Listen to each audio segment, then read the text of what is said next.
বৈভব সূর্যবংশীর খেলা দেখলে শাহিদ আফ্রিদির কথা মনে পড়ে জায়গা। এটা আমি কইতেছি না, এটা কইতেছে পাকিস্তানের একজন প্রখ্যাত প্রাক্তন ক্রিকেটার মোহাম্মদ ইউসুফ কইতেছে, যে আগে ইউসুফ ইয়ানা নামে আসিল। সে মোহাম্মদ ইউসুফ দাবি করতেছে যে বৈভব সূর্যবংশী আইপিএলের মধ্যে যেভাবে খেলতেছে বা ইন্টারন্যাশনাল যে আন্ডার-19 মধ্যে যেভাবে খেলছে, তার খেলার ধরন দেখে সেটা কইতেছে যে আমরা শাহিদ আফ্রিদির কথা মনে করছি। যে শাহিদ আফ্রিদি 37 বলে তখনকার সময় 96 বা 98-এর রাউন্ডে এরকম সময় শ্রীলঙ্কার এগেনস্টে যে দ্রুততম একটা সেঞ্চুরি করছিল, তখনকার কথা মনে হচ্ছে। কিন্তু মোহাম্মদ ইউনুসের মতো একটা ব্যক্তি শাহিদ আফ্রিদির লগে বৈভব সূর্যবংশীর কম্পেয়ার করাটা সম্পূর্ণভাবে ভুল। কেন? শাহিদ আফ্রিদি তার নিজের যে অটোবায়োগ্রাফির যে বইটা আছে সেখানে কিন্তু মেনশন করছে যে যখন সেঞ্চুরি করছে তার বয়স কিন্তু 16 বছর আসছিল না, তার বয়স আসছিল 19 বছর। এক তো বয়সের ডিফারেন্স। আর বৈভব সূর্যবংশী মাত্র 15 বছর। এবং বৈভব সূর্যবংশীর খেলার ধরন আফ্রিদির খেলার ধরন কিছুটা এক হইলো, কিন্তু বৈভব সূর্যবংশী কিন্তু আফ্রিদির থেকে অনেক অনেক গুণ বেটার। আমরা আইপিএলের সেকেন্ড কোয়ালিফায়ার ম্যাচের মধ্যে দেখলাম যেখানে পিচ একটু আপ অ্যান্ড ডাউন আছিল, বল ব্যাটের মধ্যে লাগতে আসলো না ঠিক করে, সেই জায়গার মধ্যে বৈভব সূর্যবংশী এটা তার স্লোয়েস্ট একটা ইনিংস খেলছে। 47 বলে 96 রান, আনফর্চুনেটলি আউট হয়ে গেছে।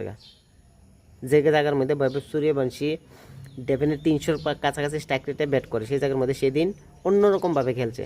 অর্থাৎ কমেন্টেটর এবি ডিভিলিয়ার্স থেকে ইয়ান বিশপ থেকে প্রত্যেকেই কিন্তু তার প্রশংসা করতেছে যে এই বয়সের ছেলেটা এরকম পিচের মধ্যে তার সেকেন্ড গিয়ারে খেলতেছে, টপ গিয়ারে খেলতে পারতেছে না। কেননা বৈভব সূর্যবংশী সেই রকম একটা ব্যাটসম্যান, আফ্রিদির মতো তুক্কা না যে ঠিক আছে খেলছে ওই সময়, বাট তারপরে কিন্তু সেরকম লেভেলের রান নাই। কিন্তু বৈভব সূর্যবংশী এমন কোনো বলার বাদ না, 153 স্পিড বল হোক, রাবাডা হোক বা কামিন্স হোক বা হ্যাজেলহুড হোক বা বুমরা হোক বা অন্য কোনো বলার হোক, কারোর কিন্তু কোনো স্পেয়ার নাই। মানে অ্যাটাক অ্যাটাক অ্যাটাক, তার ডিকশনারির মধ্যে মনে হয় এটাই আছে। আর শাহিদ আফ্রিদির লগে এটা তুলনা করা মোহাম্মদ ইউনুসের মতো একটা ব্যক্তির মনে হয় না এটা কম্পেয়ার করাটা ঠিক আছে। শাহিদ আফ্রিদি ঠিক আছে, তো ওই সময়ের একটা ভালো ক্রিকেটার ছিল এবং ভালো স্ট্রাইক রেটে খেলতো, সম্পূর্ণভাবে অন্যরকম আছিল। সেই ক্ষেত্রে আরও এরকম খেলোয়াড় আছে যারা শাহিদ আফ্রিদির টাইমে খেলছে, এরকম অ্যাগ্রেসিভলি খেলছে। বাট বৈভব সূর্যবংশী এত কম বয়সে যেই ইন্টারন্যাশনাল ক্রিকেটে বা আইপিএলের মধ্যে যে ইম্প্যাক্ট দেখাইতেছে, এটা কিন্তু ভাই সাধারণ কথা না।